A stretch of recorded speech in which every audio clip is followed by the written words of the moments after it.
Yorkshireman Andrew Lindo was the son of a property developer and financial advisor, and he worked as a school music teacher.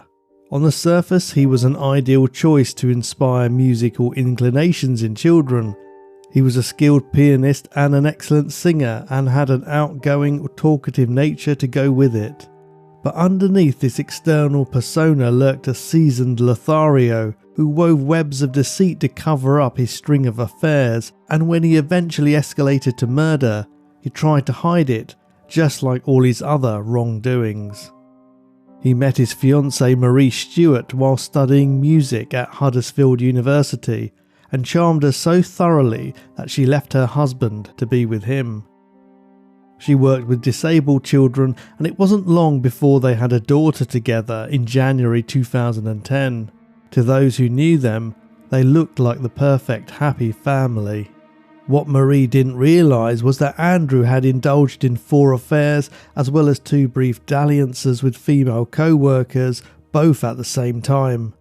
Lindo was a practiced liar, but even for him it was almost impossible to keep his secret at work, and his 2 teaching colleagues found out they were being played. Once those flings ended, he began a relationship with a 15-year-old student, and concurrently with a 29-year-old woman named Angela. Things with Angela started getting serious, and the pair even talked about getting married, but Angela often wondered why Andrew never invited her over to his home. He told her he was a single parent, but she noticed that he was unusually cagey about his personal life, and in the back of her mind there was a lingering doubt that he wasn't telling her everything. Andrew was concerned that she would eventually uncover his lies, so to set her mind at rest, he asked her to spend the night with him at his home on 18th of December 2010.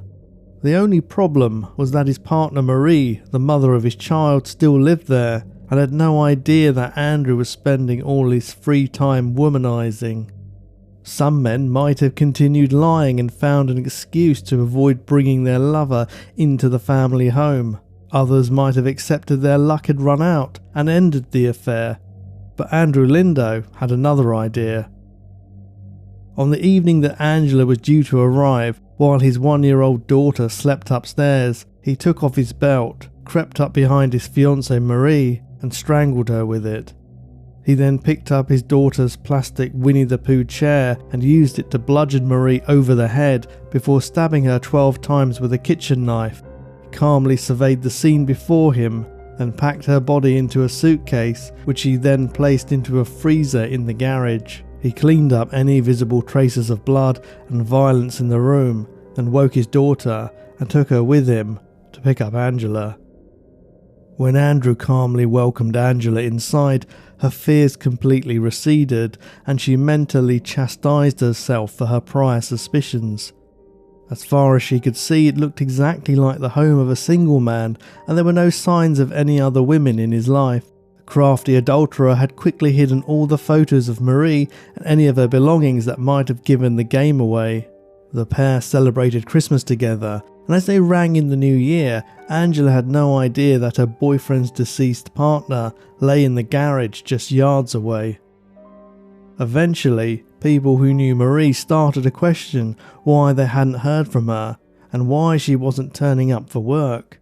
Lindo cunningly posted updates on Marie's Facebook page and sent text messages from her phone to friends and family, telling them that she was fine and would be home soon. He explained to anyone who asked that she had left him and was out of the country, implicitly believing in his skills of deception to get him out of trouble, never contemplating for a moment that he would be found out. When the days and weeks passed and Marie still didn't appear, the family grew concerned and contacted the police, who searched the Lindo residence on 13th of February 2011. Andrew was so confident he would get away with murder that he hadn't even bothered to dispose of the suitcase containing his fiancée's body. When the police made the gruesome discovery and took him in for questioning, he wept crocodile tears and admitted to killing her, but claimed he did it out of anger after discovering that she had been mistreating their daughter. Lindo may have pulled the wool over most people's eyes for years, but the detectives were used to seeing through sordid lies, and they were reviled by his perpetual stories, all concocted to try and save his own skin. The trial was held in September 2011, and 29-year-old Andrew Lindo pleaded guilty to manslaughter. The jury took less than an hour to convict him, and Judge Smith expressed his distaste in his summing up, describing Lindo as a cunning serial philanderer who had created a despicable fiction. Lindo was sentenced to 22 years in prison. While behind bars, the lying lady killer formed a band with some of the other inmates, taking the role of lead singer and pianist. On the drums was Christian Kerniff, who had murdered a father of 5 for his wallet. Mark Alexander, who had beaten his own father to death and buried him under the patio, was the group's guitarist and violinist. Shane Thomas, jailed for shooting a man dead outside a bar, completed the killer quartet. The musicians play a mixture of rock and jazz and can be found practicing every weekend in the chapel at high security prison Gartree in Margaret Harborough, Leicestershire. They often perform for warders and other prisoners in special concerts at Christmas and other events throughout the year. An inside source at the prison commented on the unusual band, saying, "When they play, they look like a normal, talented group of musicians. You wouldn't think they were all killers. The equipment is really good. I bet people on the outside would love getting this music gear for free." He went on to explain that the prison's diversity team was responsible for organising the concerts, saying, "They make sure there's something for you whether you are black, white, straight, gay, whatever. Last year there was a gay day, and a guy came in dressed in police uniform. You wouldn't believe half the stuff that goes on in here." A Ministry of Justice spokesperson claimed there are no musical bands in prison, but refused to comment on whether inmates are allowed access to instruments. But it wasn't the first time that criminals had come together to make music. In 2008, murderer Ricky Trigaskis recorded a CD in Broadmoor with sex offenders Robert White and Lee Porritt to compete with a rival group, the Incurables, made up of 6 violent lawbreakers led by rapist Gary Dyer. Some staff were said to be disgusted by their dark lyrics, and it was reported that during a performance, they sung on stage alongside a female therapy assistant clad in a revealing outfit.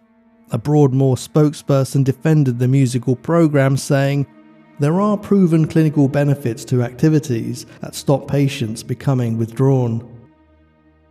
Whether we support the freedom to enjoy music while incarcerated, or whether these tales leave us on a sour note, most of us would agree it is surprising that 4 cruel men could come together to create something pleasant and melodic when each of them caused such discord and disharmony in their lives outside.